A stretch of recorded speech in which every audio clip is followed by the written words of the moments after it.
Peggy bebas. Tapi bebasnya itu bebas perkara pra-peradilan. Artinya belum bebas dari pokok perkara. Bahwa Peggy Setiawan ini tidak akan bisa ditersangkakan lagi.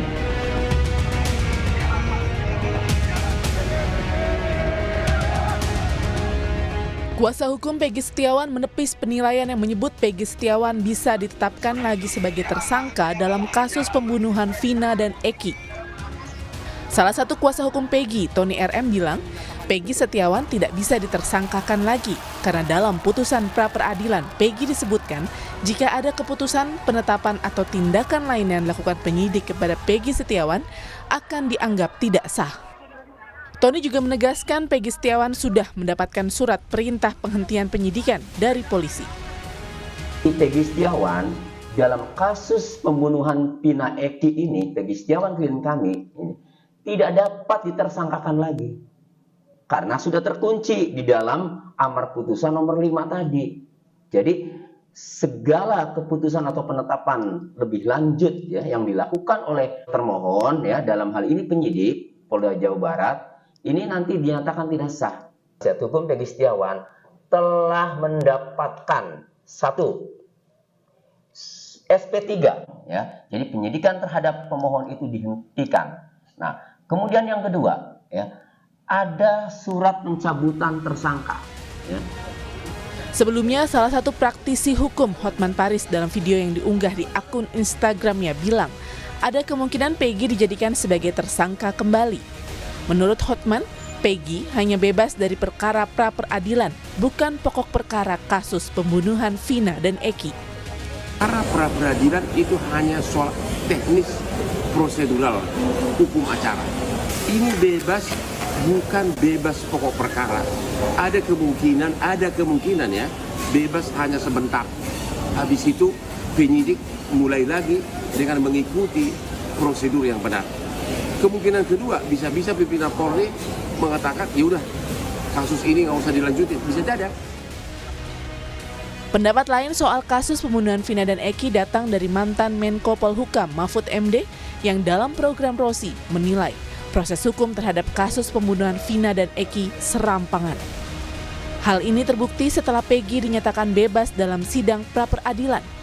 Mahfud menyebut dengan pembebasan Peggy seharusnya bisa membebaskan 7 terpidana kasus Vina lainnya karena pelaku didakwa dengan dakwaan yang sama. Tidak serampangan kan begitu diputus dicari dan orangnya kan itu juga kalau memang sejak awal. Lalu serampangan yang kedua katanya 3.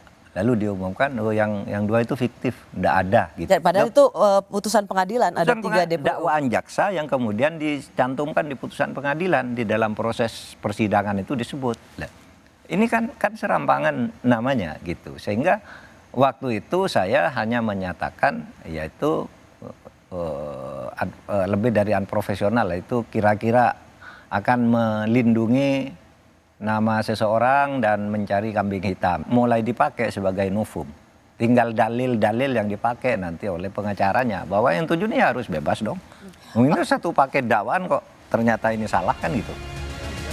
Usai Peggy dinyatakan bebas oleh sidang pra-peradilan, kuasa hukum 7 terpidana kasus pembunuhan Vina dan Eki berencana akan mengajukan peninjauan kembali. Saat ini baru 1 mantan narapidana kasus Vina Sakatatal yang sudah mengajukan peninjauan kembali dugaan salah tangkap ke Pengadilan Negeri Cirebon untuk memulihkan nama baiknya. Tim Liputan, Kompas TV. Lantas pasca Peggy bebas berdasarkan putusan pra-peradilan, apakah benar Peggy bisa menjadi tersangka kembali? Dan bagaimana peluang PK dari 7 terpidana kasus Vina dan Eki usai Peggy bebas? Kita bahas bersama sejumlah narasumber yang sudah bergabung bersama kami. Ada penasihat ahli Kapolri, Pak Arianto Sutadi, dan pengacara 4 terpidana, Bang Oto Hasibuan. Selamat sore, Bang Oto, Pak Arianto. Selamat sore. Selamat sore, Cindy. Selamat sore, Bang Oto. Bang Oto, sore, saya mau ke Anda dulu, Bang Oto. Kalau Anda membacanya pasca Peggy bebas, dampak hukumnya kepada para terpidana lain apa, Bang Oto? Ya, saya kira pasti dampaknya itu akan positif untuk terpidana yang lain. Karena begini ya, ini memang sering jadi perdebatan di kalangan para penegak hukum dan ahli hukum.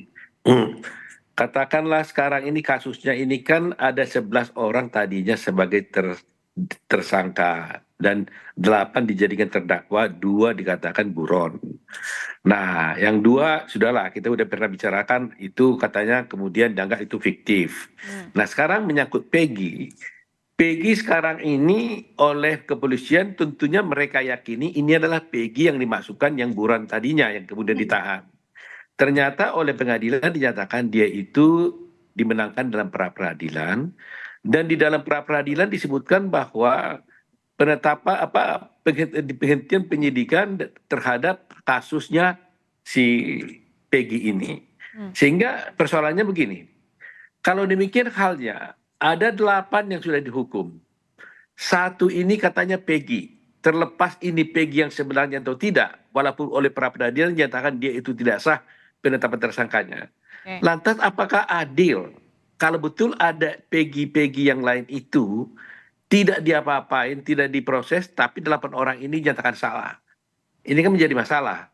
Sehingga menurut saya dengan bebasnya Peggy, otomatis yang 8 inilah harus dibebaskan oleh Mahkamah Agung. Oke, artinya bisa memuluskan lagi untuk pengajuan PK 7 terpidana lain ya, Bang Oto? Iya, betul. Karena konstruksi hukum dan konstruksi hukum dakwaan oleh jaksa itu dan konstruksi putusan pengadilan itu menjadi hancur gitu.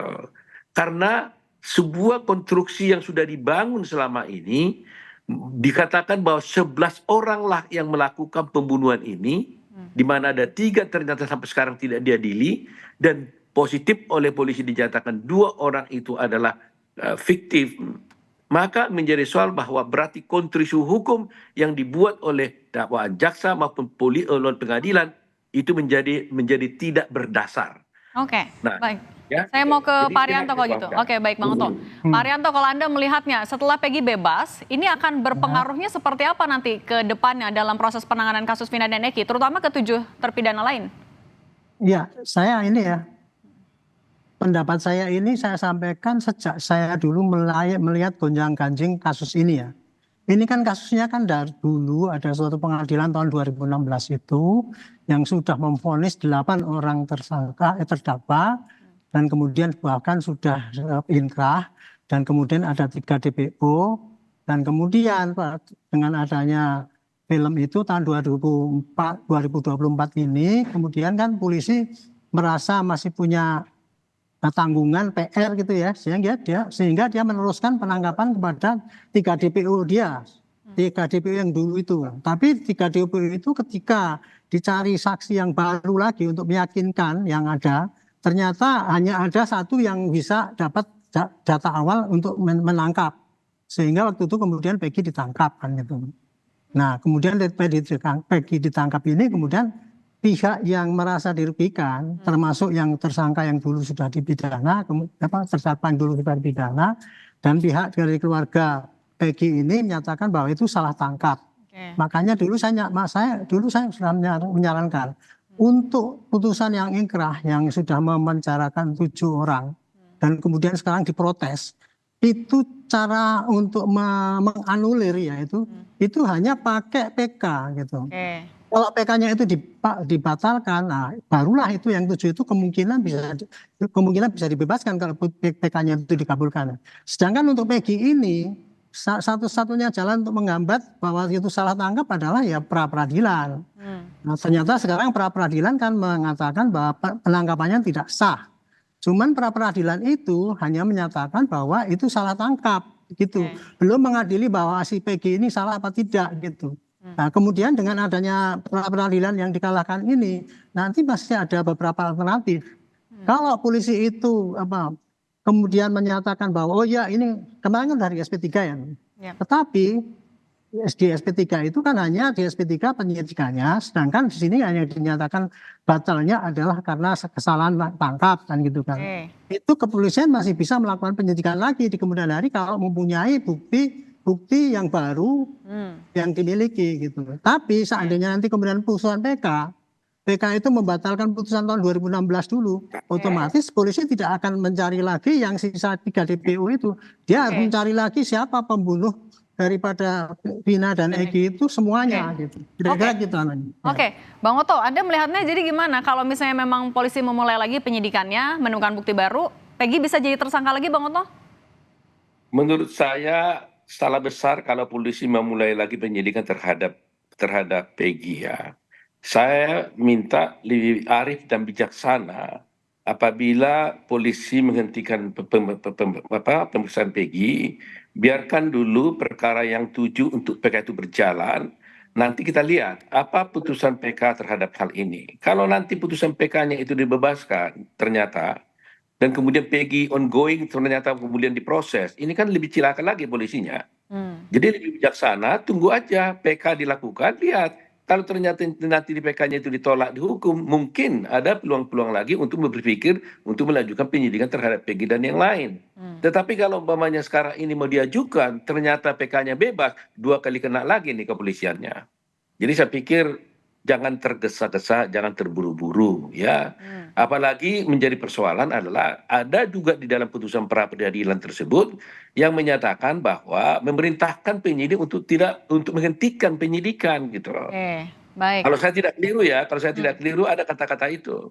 Nah kalau itu benar ada, kalau saya tidak keliru itu ada memerintahkan polisi untuk tidak menghentikan penyidikan, ya dia tidak boleh lanjutkan lagi. Oke, kalau Pak Arianto Anda melihatnya, adakah celah sebenarnya untuk polisi memulai lagi menjadikan Peggy sebagai tersangka? Celah itu ada ya, karena di dalam perma itu ada bunyi, salah satu perma itu yang butir ketiga itu saya ingat bahwa putusan pra peradilan yang mengabulkan tidak sahnya suatu penetapan tersangka tidak menggugurkan kewenangan polisi untuk penyidik untuk melakukan penyidikan kepada tersangka yang bersangkutan dengan bukti-bukti yang baru yang terkait dengan perkara ini. Jadi masih ada kemungkinan itu ya. Tapi kalau pertimbangan saya kemarin itu ya, alangkah baiknya apabila nunggu PK ini dulu lah. Kan PK-nya toh sudah diajukan. Kalau PK ini nanti ternyata ditolak, ya itu berarti langsung itu diperiksa lagi sih Peggy. Tapi kalau PK ini dikabulkan, berarti kan gugur yang 72 itu 8 ya. Ya otomatis si Peggy ini otomatis ya gugur. Polisi akan memulai penyidikan lagi, bukan meneruskan Peggy yang 3 dulu DPO itu. Tetapi mulai mencari siapa yang sesungguhnya yang membunuh si Vina dan Eki ini gitu. Kira-kira gitulah konstruksinya perjalanan disuruhnya masalah ini. Ya. Oke, nah Pak Arianto tapi juga setelah Peggy bebas kan Polda Jabar belum banyak komentar ya soal langkah yang diambil. Sebenarnya dari polisi apa yang saat ini sedang dilakukan untuk mengusut kasus Vina dan Eki, Pak Arianto? Ya, Kapolri memang mengatakan masih akan kita pertimbangkan kembali langkah-langkah selanjutnya. Kalau saya memprediksi ya langkah-langkah itu tadi, melihat PK karena sudah diajukan, tunggu PK-nya ini kira-kira diterima apa tidak. Mudah-mudahan Pak Hakim juga mau kerja keras, bulan ini langsung diputus sehingga kita jelas gitu. Supaya polisi itu akan kemana?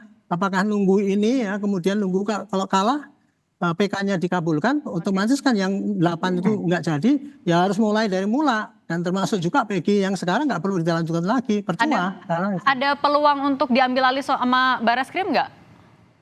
Kalau diambil alih Barreskrim itu kan cuman komentar-komentar biasanya kayak gitu. Tapi saya pikir tidak akan tidak akan merubah suatu tindakan ya di Polda kemudian diambil Barreskrim. Karena polisi dari para polisi pasti sama arahannya. Gitu. Oke, Bang Oto, kalau Anda melihatnya kalau memang penyidikan ini kemudian harus dimulai lagi dari awal, apa yang bisa dilakukan oleh polisi untuk membuat kasus ini semakin terang? Jangan sampai ada salah tangkap dan lain-lain, Bang Oto. Saya kira polisi harus mulai jujur membuka, terutama mengenai barang bukti. HP-nya Vina itu di mana sekarang? Ya, di mana itu HP-nya itu? Dan posisi dengan HP-nya itu kalau dapat, itu kan bisa akan membantu. Ya, jadi sampai sekarang polisi sekarang nggak bisa menunjukkan di mana HP-nya itu.